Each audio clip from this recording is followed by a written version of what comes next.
Discovery. As you know, it's your go-to spot for uncovering today's freshest voices in Christian music, inspiring authors, comedians, and the movers and shakers that are shaping the industry that we love. We're also going to rediscovering the classic artists who built the foundation of contemporary Christian music as we know it today. I'm your host, Roger St. James, former CCM radio DJ, and I'm here to help guide you through the stories, the sounds, and the people behind the music that you love. Whether you're a longtime fan or just getting started on your journey, get ready to dive deep into the hearts, spirit, and inspirational voices of contemporary Christian music. So let's discover together. Sometimes I realize when I'm drinking my tea, it gets a little low. That makes me sad. So what I do, I'll just take a moment, take a little breather, think about life, do a little talking to God, turn back around. Guess what? Tea's full again. That's the way I like it. Go try it. And we are welcoming to CCM Discovery David Videto. He is of Creekbed Sings. David, it is so good to see you. You too. Thank you. Thank you for having me. I really, when I saw that video on your Facebook page, I know it was maybe something that you quickly did or something that you did, but it says so much that sometimes we just run out of the spirit. We just run out of the hope. And all you have to do is just open up that tap, get back to God, and he fills you up again. What's funny is I don't drink a lot of tea. Everybody saw that video that knows me goes, "What are you doing? You don't drink a lot of tea." I was like, well, I don't want to put soda on there. You know what I mean? That doesn't make sense. We're just South. Tea is important down here, especially sweet tea. So, I mean, I do like it. I just don't drink a lot of it. But that video was, yeah, I had some tea that day. So, yeah, you have water. No, it was great. I mean, and, I lived in Tennessee for a while, and I sadly became addicted to the sweet tea. And, there's something very special about that. So again, every day. Well, David, thank you so much for joining us. Several things I'm excited about talking to you is, first of all, and we'll get to that, of course, but your songs are so real. They really speak to reality and things that truly matter. But before we get into that, I need you to brag on your grandchildren, because everybody needs to do that. And I saw the video of one of your grandchildren playing the guitar. and I want you to take this opportunity as a father. I know we like to brag, so I want to give you the opportunity to brag on your kids and your grandkids. I'm very proud of my kids. My son's starting up his own business, and it's just a new thing for him. But he's excited about it. Just got stuff in from China today, which is different from when I grew up. China was not the good stuff, and now apparently half of it is. I don't know, but he got that in, so he's proud of that. My hobby garage is what he's called. I'm telling him I mentioned that just in case you want to use it. But and then my other sons have the one you saw, the grandbaby. They're having a boy in December, so it'll be my 5th grandkid total. But I have 2 boys and 3 girls. Yeah, so age from 10 all the way down to the newborn December. So, yeah. And then Sylvia, when you saw her, she actually can't talk yet with that video, but she did turn. It sounded like she said, "I'm done" to me. That's what I heard her say. "I'm done." I'm like, "You're done? Okay." Well, I have a bunch of other videos of her actually playing with it, but then she said, "I'm done," and she crawled off. She don't care. So yeah. That's fantastic. And one of the things I'm excited about talking to you as you are a grandfather, but you've just started, right? No, that's not correct. You've probably been writing for a long time, but you just started, putting your music out there.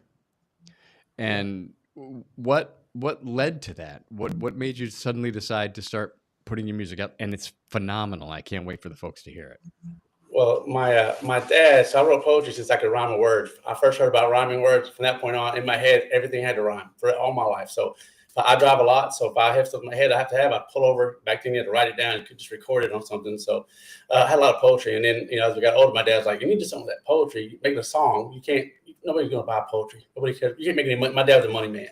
got to be about money. You know, everything was somehow making money or it's not worth it to him. So he said, turn into songs. I'm like, I don't know how to write songs. Well, he died 4 years ago. That's when you'll see the songs. All my songs are about addiction. Everybody in my family has dealt with addiction. All six of us. Three of them are already gone. So I went to alcohol for a while, and then I came out of that. I started, trying to get my health back and things like that. And then finally, I was like, I'm going to do it. I can afford to do it now. So I bought all the equipment you need to do right here because I'm not a performer. I don't mind, doing the music and all that, but getting in front of people, not something I've ever thought. I did it one time in the '90s. Neil McCoy was going on stage, and I messed up so bad. I have not been back on stage since. I've been petrified to get on stage. Well, I have to, as a former radio professional, I have to disagree with you, David. You are a performer. What you have to. You, I want you to understand that your music, and I've listened to the 4 songs you put out: "Only Heart I Ever Lost," "Keep on Loving You," "Revival in a Bar," "Addict Just Like Me." They're really good. Thank you. Everything you say in those songs, it speaks to reality, and that's what I really like about your music is it. And I'm going to quote you. I think here, I think your music carries a legacy of hope, and you obviously inspired by your dad, and he told you that you were a poet and you needed to be a songwriter.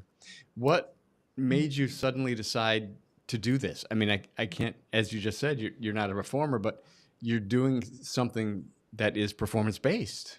What was it? What made you decide to do that? Honestly, I went with a friend to some writing classes over in Memphis, and I didn't enjoy most of them. But the guy said, "It doesn't matter what you do, if you don't finish, it doesn't matter."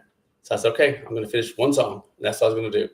I turned a poem to a song that actually ended up being 3 songs because when you write poetry, sometimes it's really long. You don't need that many words in a song. So when I did it, I was like, "This is like 8 minutes. Like this is not going to work." I had to figure out how to. So that's where somebody must have prayed. Somebody must have prayed. Actually, the first time I had lyrics in my head as lyrics. They usually come out as poetry, and I want to write it down. That one actually, I was singing it in my head, just that one part over and over again. I'm like, why am I singing this one? I don't usually sing my poetry in my head, but I'm like, okay, so I'm going to do this, and I did that song, but I did it without the chorus. I just wrote the whole thing like a poem. Just put somebody must have prayed about every 5 lines, and then I sat there and like, well, who would have prayed? And then that's where I come up with, mom, dad, kids, and so. That Yeah, that's how that one came out. So that's the first time I did a song. Actually, the song was that song right there. Then I couldn't quit after that. I was addicted, literally addicted to a good way to something finally. and that's what I just think is great about what you're doing. And you're, I mean, you obviously have fears about performing, but you're not letting that stop you. You're listening to God and in a way, and you're putting the music out there. And you recently, I believe, at least 3 or 4 of your songs were featured on a radio show. And I, what was that like for you? No, that was pretty cool. Yeah, because the best part about it was I didn't expect the people to reach out and send me messages and tell me their own personal story. That was probably the coolest part was seeing people, tell me that they lost somebody or a parent or a sibling or even a child to addiction. It was kind of hard at first, but at the same time they got to tell the story and they thanked me. I'm like, how are you thanking me for this? I don't understand. Like that point, I know what it felt like to do it. I don't almost like to hear it. That's why I listen to other artists and I get the same way about their songs, but when it happens to yourself and you're like, it's the words that matter, which is, like I said, I'm a words guy. So having the words that matter mean the most to me is important. So that one right there seemed like it did really well. At first for a new person like me, it was awesome to get all the feedback. That's what I like the most. And that's just got to be amazing for you because of course we can talk about what got you to that point, but to see how your words, your poetry is affecting other people. You know, I, I can't imagine what's that like. And as you said, you don't like to be in front of people, you don't like to perform, but now it's kind of like people need you. People need to hear your words, and so as somebody who's kind of reluctant to do that, only because of you're just a very a very modest person. What's that? what's that, I mean, what's that like? I just don't. I think it's just so cool what you're trying to do. Well, thank you. Well, I'm comfortable sitting here. I could be sitting here in front of 100 people and have the same conversation and crack jokes. But once I stand up in front of those same 100 people, my whole body just wants to shut down. It's like my voice speeds up. I start slurring. I mean, yeah, it's a lot of anxiety for me on that right there. So if I can get somebody else to perform on stage, that'd be awesome. I get to watch it and enjoy it too. But since modern technology being the way it is, I'm able to do it at home. Since I can afford to go get all the, I think I bought too much equipment starting out. I had no idea what I needed. I got everything. So I did what I could because I knew I could sit here. My kids are grown. Grandkids don't come by often enough. So I have hours at nighttime to do it. It's either that or sitting here wondering when the next time I'm going to pick up a drink is. And I don't want that. So this became a hobby that kept me from wanting to do that, really. So everything I wrote and did this first one, I didn't start off doing a gospel album. That wasn't my goal. I wanted to do country. But everything I wrote led that way. And I just kept doing it. Like I literally, one of the first ones I wrote after that, Somebody Must Pray, I was actually angry. I felt like people taking advantage of me a lot of times, like everybody feels, So Who Holds the Strong was one of the ones I wrote earlier, and I didn't really. But when I first wrote it as I was angry. I was angry. The song was actually more like a "Leave Me Alone" type song, and I ended up actually, to be honest, I ended up getting drunk and woke up next day, and I had rewrote the whole thing and didn't remember doing it. And I'm looking at it like, this is about God. I guess that's what he wants me to sing about. So I'm going to sing this one. I kept the old version for me. If I want to get mad again, I'll listen to it, but I'm not going to release it. But that one right there was the one that came out and touched more people that way. It didn't become like a attack on somebody, which is good. I'm glad I took a chance not to put it out there that way. So when I finally did get to record it and put it out there, it was a much better song. It mentions God instead of, anger. So that's a good thing. You don't care what days you do stuff. You never know where the gifts are going to come in. And that's one of the amazing things. Now, your songs are about your addiction, and you've spoken about it. How did God help you get through that? I mean, I can't imagine. I don't understand it. I can't imagine what it's like to be an addict like that, and then to get through it. And you give God the credit, but how did God help you get through what you were dealing with and what you're still dealing with, of course? Yeah, I say God's still doing it. Actually, a lot of it was actually even just in the last few weeks, I've gotten closer to God than I've been in a long time. I think the songs were me. I felt like I could talk to God, but I couldn't hear him. So I think these songs helped me get that out there. How I felt about it is kind of like my prayers into songs. And that's why I think I originally did it. And somehow it made me feel better. I was more open. I realized how angry I was that I couldn't hear his voice. So I don't know. It's like I'm still going through it. I'm still every day. It's like every day is a God-given gift. It's not like I'm free of it. I'm still human. I still have moments I'm alone or sitting here bored, and I'm not like, hey, what about this? And gotta get busy. Gotta stay busy. So it's not like I'm free from it, but I do feel closer than I ever felt. And I think these songs actually help me as much as it does anybody else who listens to it. It helped me to write them and then get them out there to people. And it's just, I don't know. It made me feel like a therapy, maybe. Like just putting it out there, my own self, personal self. If somebody said, just be yourself. I'm like, man, myself sounds terrible on paper. Like, I don't know if I want to do this, and that's all I know. I can't sing about somebody else's problems. I can't do it. So like I said, my whole family had addicts in it. So I really liked something that you said in there. You said you were so angry that you couldn't hear God, but you knew that he was still hearing you. Right. That's really pretty profound, David. That's really cool. It was like I hear people say, "Oh, I prayed last night that I would quit smoking," and the next day, like, if I even think about smoking now, I want to throw up. I'm like, what do you mean? And I've heard so many stories. People like, oh, I was drinking until this day, and I prayed and woke up, and I don't even have desire. I haven't drank in 20 years. I'm like, I've been praying that for so long. And as a matter of fact, I'll go to church, and I didn't go to church a lot, by the way. But when I did go, when I was there, I laid it down on the altar. Take that Bud Light away from me. I don't want it anymore. And I drive right back home and get back in the refrigerator and crack one open. And leave it very long. You know what I mean? So I don't know. I don't know if I was as committed as I wanted to be, but I think that he had to wait until now. I mean, I was frustrated. I wish it was 20 years ago. That didn't, wasn't as bad 20 years ago. 10 years ago would be nice if I could have quit it, But that's why I was angry. I was angry not at him, but because I felt like he had a calling on me, and I didn't want to do it because I didn't want any more responsibilities. I had kids and all the other things. I didn't want another responsibility. That's what I felt like. So I turned my back on what my calling was, and so I think it has something to do with getting in front of people, and I still don't want to fight that one just yet. I'm not ready. But at least, the cool thing about this is that you're listening now. And what I really love, and one of the reasons that I can do this show is because I don't need a lot of technology. I have a computer, I have a ring light, I have a microphone. And I think through doing CCM Discovery and meeting a lot of artists like yourself, you're not tied to a label. You're not tied. You can do what you want to do, and you can do what you feel God is leading you to do. And that's what I think is one of the most powerful things about your music is that you don't have to get it past anybody. It's your music, your way, as you believe God wants you to see it. And I think that it is fantastic. And the songs that you're putting out, like I said, the only heart I ever lost, David. That was when I listened to that, I was blown away. And it's Thank just you. what you're saying in those songs. It's so, and I am so glad that you're fighting through the desire to not perform in front of people, because Well, I do those. I'm not in front of people. I'm home, so it's not like I'm going to go on the stage and do this. I don't think I'm coordinated enough to do everything they do. Those guys do on stage. They're amazing.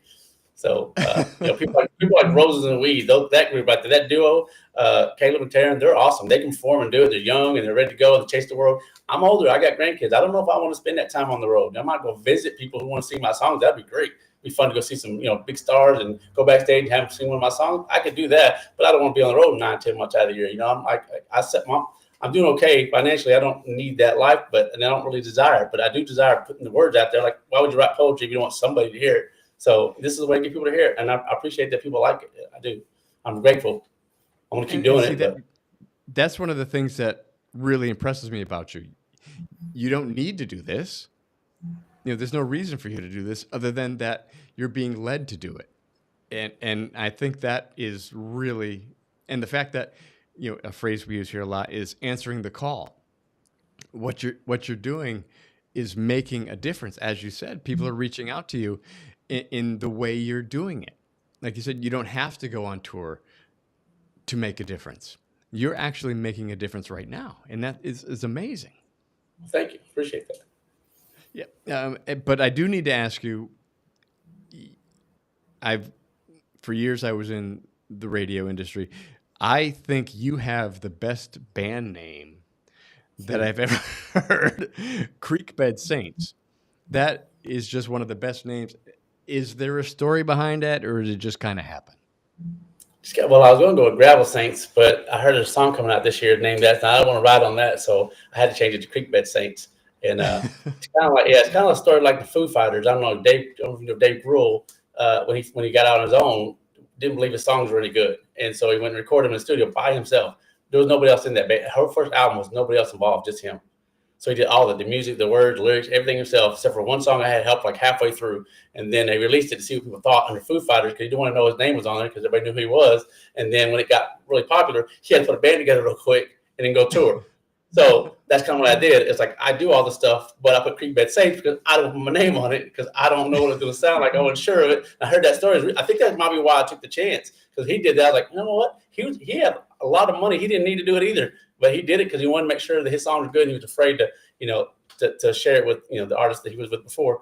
And then when he found one on his own, he's like, I heard he had a lot of money and he didn't need to do it, but he had to prove himself. Those songs were good and they're still around. They're still kicking it. So I imagine that's kind of what I did. Was like, I'm gonna put Creekbed Saints out there. There's nobody else here, but I want to make sure that it wouldn't come back to me at first I just put songwriter on there. So I got credit for that. That was about all I wanted credit for the whole thing. So then all of a sudden people started liking it. I'm like, well, here we go. I guess we're gonna find out. So. No, it's great. I am looking forward to your merch. I need to have a Creek Bay Saints T-shirt. I need the hat. I need to get all that stuff. So it's A just Laney Wilson thing, like Laney Wilson on their hats. Everybody, I like to make some money off the hats. If that'd be a thing, put my name on that. I'll take that money too. there you go. Yeah, And you get the little hat band on there that says Creek Bed right exactly. across the top. So the music the story, your poetry that you turn into music, it's it's really songs and stories about real life. and we're definitely going to listen to Addict Just Like Me as we get towards the end here. But your mix of country and gospel is a really unique sound, and that's what got me started doing CCM Discovery, because I I found that the music on contemporary Christian radio was pablum. It was very formula. You have this person, they sound like that person. And what attracted me to you was you have a sound. Your mix of country, gospel, and the rawness of your sound, it is phenomenal. And that's just who you are. And that's what's great about this.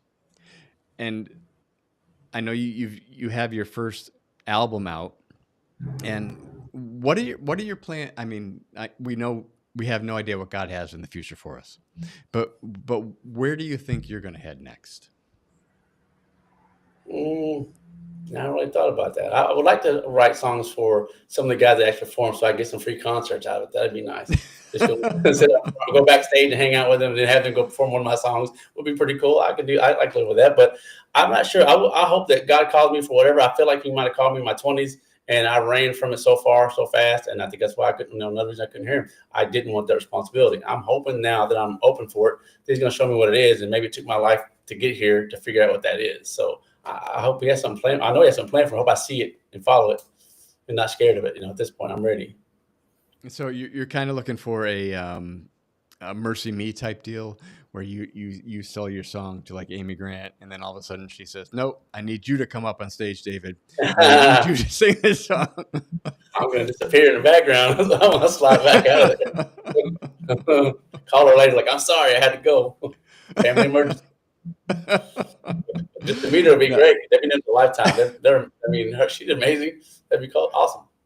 Yeah. Who now that we can kind of go with that, who inspired you in the Christian music world? Was there an inspiration, or was it more of a country, or just something that you felt you had to do?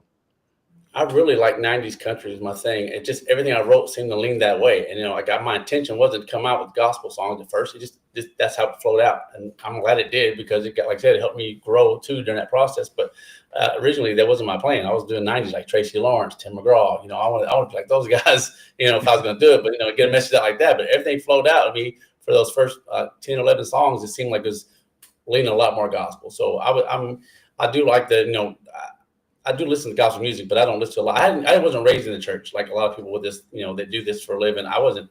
My parents. I don't remember seeing my parents together in church ever. So Oh, wow. I always felt closest to God growing up. I always felt like I knew He was there. Like I knew the Ten Commandments before I ever heard the Ten Commandments. I just knew not to do those things. That just seemed normal to me, not to do that. So we go to church occasionally with the bus would drive out to where we live. We live way out in the country. If a church bus picks up, my mom would send us. She was just glad to get rid of us. There's four of us. She's like, just get on the bus and whatever church that goes to, go to that, and they'll bring you back. That's how we went. So we didn't get a whole lot of church growing up, but just whenever she's frustrated and they offered to come get us, that's how we went to church. So didn't get a lot of it growing up. And then later on, I went a little bit here and there, but I never really spent a whole lot of time in it until recently. So, but I've always felt that need, that closeness to Him. So, I don't know why. I mean, I don't understand it, because, like I said, I didn't go to church every Sunday. Wasn't forced to go to church. My parents didn't go to church, and like I said, my dad was an addict till he was 30, and then again, after he hit about 60, he turned back to something different. But he was an addict. My mom was an addict my whole life. My brother Stephen died an addict. He died during COVID, so he got COVID on his death certificate. But he drank so much he would disappear for 2 or 3 days at a time. He was 95 pounds taller than me. So he did that, and then both my parents died like within 3 months of each other.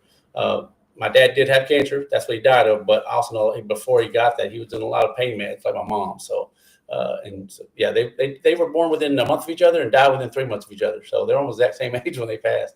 So yeah, Well, I watched it my whole life. So my mom used to keep her drugs in the coconut can, because she was afraid if she got raided, he wouldn't smell it. I don't know why, but it would raid our house for a couple of things she had, whatever. But that's what she did. And now I have like a fascination for like coconut chips. I don't know why. I just know that was always in the house. Keep that smell out. So Oh man, what I think is neat about what you just said is that I had the luxury of being raised in the church. My mother is the one who instilled the faith in me. But what you just said really shows, and I think, I may catch some heat from this, but I think shows more of God's love because you weren't. You didn't have the foundation, and God kept reaching out to you, and you listened, and you came back around, and David, I think that says so much more than, like I said, the luxury that I grew up in. For me, it was an everyday thing. For you, you had to actually listen and hear it, and know that it was real. That's phenomenal. I think it's seen a lot of people that are raised in it, or children of pastors, whatever that you meet in the community. I see a lot of people that are raised like that end up sometimes on the other side because they were forced to behave. They didn't get a choice to. Where I got the choice to, I feel like I wasn't forced to. My thing about church was always this. Not now. I mean, you find the right church. I believe, honestly, I believe there's 12 disciples for a reason. I think that Jesus knew that they were going to tell it differently. Everybody needs to hear it differently. If everybody told the exact same story, we don't have a certain group of people that want to listen to it. So 12 disciples went out, just like that game you play where you whisper something in somebody's ear, they pass it along. That's kind of like, for me, the 12 disciples went out, spread to the world, and told their own version so people can listen to one, not pick and choose, but listen to their version of it and know there's one God, but still listen to how it's told to them. Some people want to hear it differently. Some people like the strict rules. Some people like a little bit more freedom, same rules, but there's no rules. You just got to believe he died for you and was raised. That's it. And try. Just keep trying to be better. That's all there is to it. Everybody wants to complicate it. So I had a problem going to church for years because I felt like a race car driver walking down a red carpet. I have like a jacket on that said, "This center is sponsored by the devil." On my sleeve, you see addiction, liar, whatever I did was on my sleeve, and everybody in church could see it, but I couldn't see it there. That's what I felt like when I walked into a church most of the time. And then, but you find that right one that doesn't pander, still tells the truth, but just like they're listening. I feel like those, depends on who you are. You might like a more strict guideline, and some people just like to be able to, talk to their neighbor in the middle of it, say, "I like what he just said," But some churches are like, shh. But some people go to that church. They like the church. That's fine with me. Whatever they want, however they want to worship God, let them do it their way. I personally like a little bit more freedom. I don't want to sit in the front row, but I've been forced to recently, so I did it anyway. So yeah, it's really worse, really bad in your front row. Somebody walks by and goes, "Hey, I heard your music. I really like it." I'm like, "Oh no, I hope nobody else sees me. Like, I didn't do it for that reason. Like I'm not trying to get noticed. That's my whole goal was not to be noticed. That's why my name went on the front of it." So yeah, that happened to me actually last week. Someone said that to me. I was like, "Oh no, somebody knows who I am." Like, at church, it's not a big church. In fact, it's 8 hours from here. I had to get an 8-hour drive to go to this church. There should be nobody that knows me there. But yeah, that person said that. I was like, and that's all he said. He didn't make a big deal. I was gonna go ahead. Oh, well, David, as much as I hate to say this, I think very soon there's going to be a lot of people who know who you are because you know we're going to we're going to wrap this up with one of your songs, but as I was, and I kind of hate to say this because it sounds like stalking, but as I was researching, you there was a quote that you had that said, "The neon lights don't call me, and the whiskey has lost its claim." Yeah. After talking to you, I can't think of a better quote for you. Well, thank you. that that I'll uh, take it. that where did that come from? Was that just one of those inspirations, or was it from a poem or is it going to be in a song we're going to get to hear it someday? Oh, it's that song "Revival in the Bar." It's already out. Yeah, actually, "Revival in the Bar" actually Okay, has those lyrics. okay. And toward the end of it, yeah, it switches like it does two choruses, and then it does a change up at the end. It actually says, "The neon lights lit differently, and the jukebox played a Garth Brooks unanswered prayer." And at the end of the song, I say, "Fair beat Garth, I'm gonna tell him God answers prayers even when you answers even when you didn't pray." And so, That's Yeah, and I can't recommend your music enough. And before we jump into the story of Attic, and just like me, what we do here is we have something that's called Matthew's 9 Seconds of Wisdom. My youngest son Matthew is profoundly autistic, and for some reason, 9 seconds means a lot to him. So I ask my amazing guests, um, you have 9 seconds to give some wisdom that can change somebody's day, or just some advice that you might want to throw out there. no, I heard the story because it's 5 minutes and 9 seconds. Is that right? You gave him 5 minutes, he wanted 9 more seconds, right? So that mattered. So yeah, I did pay attention to that when I heard that. Pretty neat, actually. I have a son that's not that autistic, but I understand that he's shut down a lot, so I get it. But I would say, uh, I, the biggest thing for me is I don't know how fearful it is to go to church and walk in and feel like that. Most people think they got to clean up their lives first to go to church. Don't go to church first. Then you'll clean. Got to find you and clean you up. You just got to show up. Start showing up. Somebody will see you. Somebody will see it. So this is outside that 9 seconds, but I used to have a fear of going up to people in church and put my hand on them. I feel like God called me to do it. I'm like, I'm not doing that. I'm not walking over to God. I'm not going to put my hand on that person's shoulder while they're praying. People are going to be looking at me. And as soon as I wouldn't do it, somebody else walk over that exact same person and do it, and it'd be blessed. I can see how blessed they were. I'm like, I just missed a blessing. I could have went over there and done that, but I was scared. So actually in the last 2 weeks, I did it. I went up to the altar myself and I bowed down and I prayed. And when I prayed, nobody touched me. And I was like, that's mean. Why would I finally do it? I finally walk up and bow for everybody. And I thought, that's kind of mean. No one's putting their shoulder on me. And I heard God go, now you know how it feels. Next time I call you to do it, do it. So I was like, okay. I wasn't upset by being up there by myself. I wasn't mad. I got taught a lesson, and that's what I needed to know. Next time I see it, I promise you I'm not going to hold back. Dave, that was great. I mean, just if God wants you to do it, just do it. That's fantastic. Before we jump into your song "Addict Just Like Me," you've touched on it as we've had this amazing conversation. But is there more of a story you want to tell about the song? So had a drink and I got to, I used to just drink beer and that was it. But then I got back to my dad died. I was drinking a lot of whiskey, rum, whatever I can get. And I was staying in a hotel. I don't believe it was dirty as it sounds in the song, but it was, it was a decent hotel when I was staying really bad. But the song hit me. But I remember ended up in the emergency room and they were doing all the tests and things like that because my heart rate was almost 200. It was like really bad. I went in there and he said, your kidneys and your liver are fine. The first thing I thought was, thank God I could keep drinking. And I was like, what an awful thought to have, you know what I mean? And that wasn't even what stopped me. It's like somebody I barely knew that I used to own a skating rink, and somebody I barely knew called and checked on me. And they said, well, you haven't been drinking, have you? I said, no, everybody knows I quit. She's like, I'm pretty sure, because we all play poker together, I'm pretty sure I saw you with beer in your hand on Monday. I smelled it Sunday night at the rink. Your attitude changed on Tuesday. So I'm pretty sure you're still drinking. So that got me the most, is I lied to somebody to do it. If you got to lie to do it, you shouldn't do it. And that was a stranger. I knew her a little bit, but not enough to lie to her. It's my life, right? But I realized I was lying to her. I was like, yeah, I can't live a life. I have to lie to do something. I gotta have to figure this out. So I didn't drink for 3 years, and I had a lapse, last year and for a little while. And then, still every day you gotta be careful just not to fall back into that trap. Well, David, I can't thank you enough. I'm very excited to have talked to you. And you said that this was your first official interview, and dude, you nailed it. I know you have doubts and fears, but man, you have a lot to say, and you say it really, really well. And I am looking forward to seeing what you and Creekbed Saints do going forward, and I'm really excited to let people hear right now, "Addict Just Like Me." Thank you so much, David. Thank you.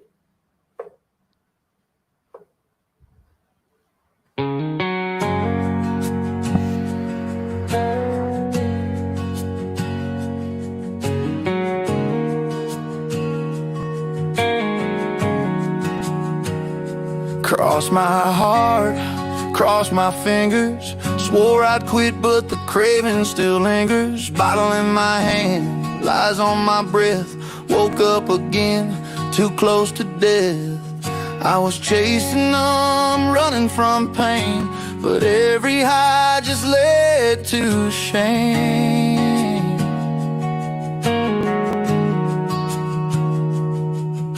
I hit rock bottom in a motel room. Called out to you, didn't know what else to do. The weight of the world got me down on my knees, but maybe this dirty floor is where I get clean. You pay the cost I can never afford. For a soul like mine, you opened the door. Now I see you did it for every addict just like me. And you found me down on my knees. I burned some bridges, I broke some vows. I lost more than I can count. Mama cried, my babies prayed, but I still pushed their love away. But you stayed close. met me right where the broken hearts are.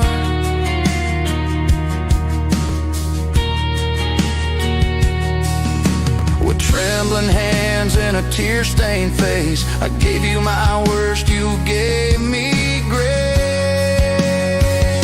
The weight of the world got me down on my knees, but maybe this dirty floor is where I get clean. You paid the cost I could never afford. For a soul like mine, you opened the door. Now I see you did it for every addict just like me. And you found me down on my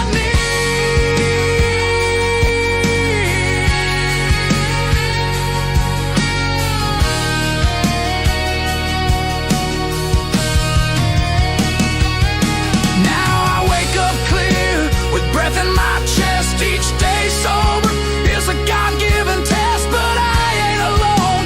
You walk with me even when I shake, even when I'm weak.